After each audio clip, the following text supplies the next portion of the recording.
Hello, this is a product that I found in Amazon in bundle, and these items are found on Wholesalepet, one of the vendor of Wholesalepet.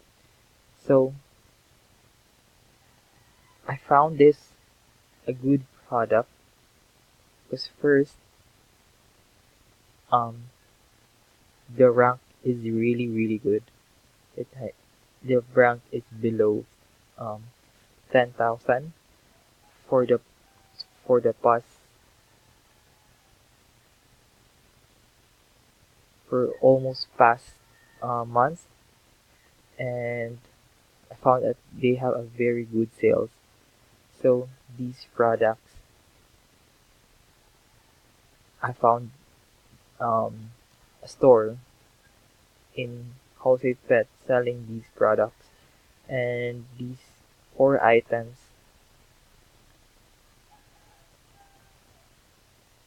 are the same in the Amazon store.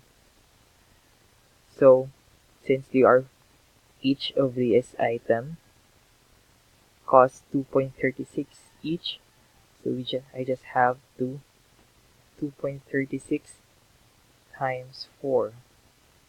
So the total by cost is 9.44. So 9.44.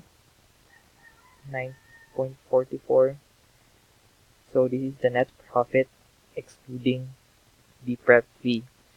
So if we add the in the calculation the prep fee, so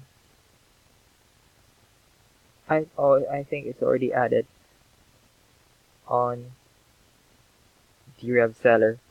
So basically this is the profit we get, the net profit we get on doing bundles for these products.